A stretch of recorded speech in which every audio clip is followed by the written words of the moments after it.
वेदाविनाशिनं नित्यं य एनमजमव्ययम् कथं स पुरुषः पार्थ कं घातयति हन्तिकम्। अनुवाद। हे पार्थ, वह जो यह जानता है कि आत्मा अविनाशी, शाश्वत, अजन्मा और अपरिवर्तनीय है, वह किसी को कैसे मार सकता है या किसी की मृत्यु का कारण हो सकता है। विवरण। आध्यात्मिक रूप से उन्नत आत्मा हमारे उस अह को दूर करती है जो हमें यह अनुभव कराता है कि हम अपने द्वारा किए जा रहे कार्यों के कर्ता हैं। ऐसे स्थिति में कोई यह देख सकता है कि हमारे भीतर विद्यमान आत्मा कोई कार्य नहीं करती। ऐसी उन्नत आत्माएं यद्यपि सभी प्रकार के कार्य करती हैं, लेकिन उनसे कभी भी दूषित नहीं होती।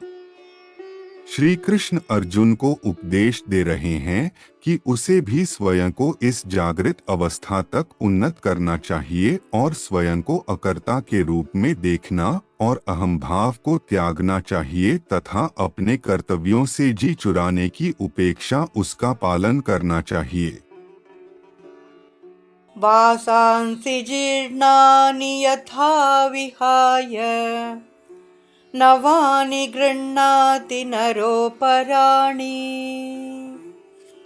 तथा शरीराणि विहाय जीर्णा न्यन्यानि संयाति नवानि देहि। अनुवाद।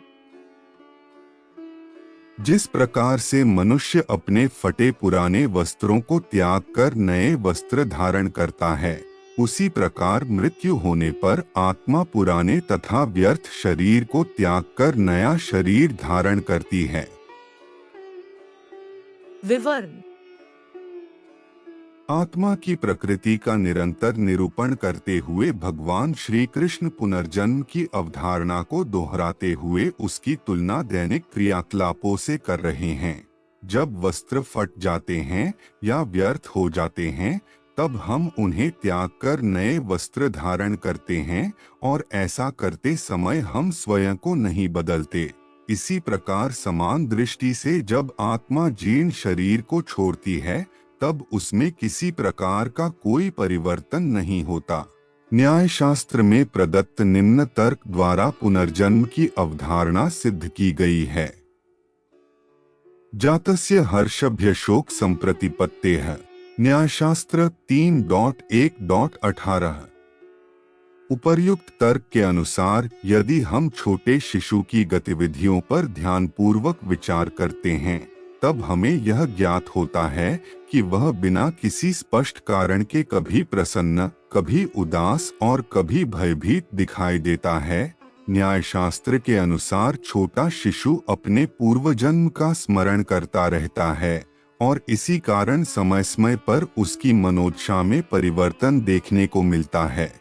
हालांकि जैसे जैसे उसकी आयु बढ़ती है, तब उसके मनमस्तिष्क में वर्तमान जीवन के संस्कार पूरी तरह अंकित हो जाते हैं तथा जिसके परिणाम स्वरूप उसके पूर्व जन्म की स्मृतियां विलुप्त हो जाती हैं।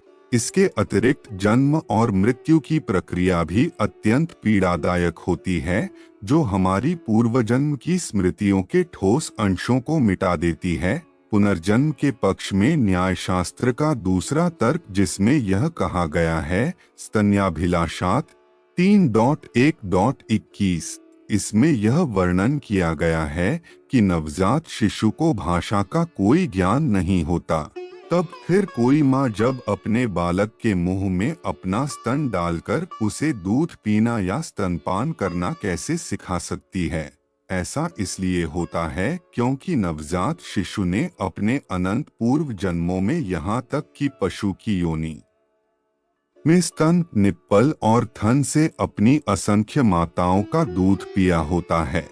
इसलिए जब माँ अपने बच्चे के मुंह में स्तन का अग्रभाग डालती है, तब बच्चा स्वतः अपने पूर्व जन्म के अभ्यास के आधार पर अपनी माँ का स्तनपान करना आरंभ कर देता है।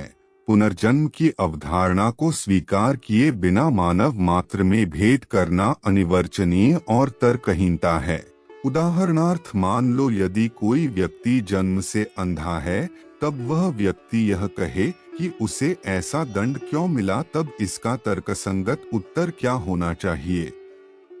यदि हम कहते हैं कि ये सब उसके पूर्वजन्मों के कर्मों का परिणाम है, तब वह यह तर्क देगा कि उसने केवल वर्तमान जीवन को देखा है और इस प्रकार से जन्म लेते समय उसके कोई पूर्व कर्म ही नहीं है जो उसे इस जन्म में बुरा फल देते। यदि हम कहते हैं कि यह भगवान की इच्छा थी, तब यह भी अविश्वसनीय लगता है, क्योंकि अकारण करुणाकरण भगवान जो सब पर बिना भेदभाव के करुणा करते हैं और वे कभी किसी को अनावश्यक रूप से अंधा नहीं बनाना चाहेंगे। इसकी तर्कसंगत व्याख्या यही है कि वह मनुष्य अपने पूर्वजन्म के कर्मों के कारणवश अंधा है। इस प्रकार सामान्य मत और धर्म ग्रंथों के प्रमाणों के आधार पर हमें पूर्वजन्म की अवधारणा को स्वीकार करना चाहिए।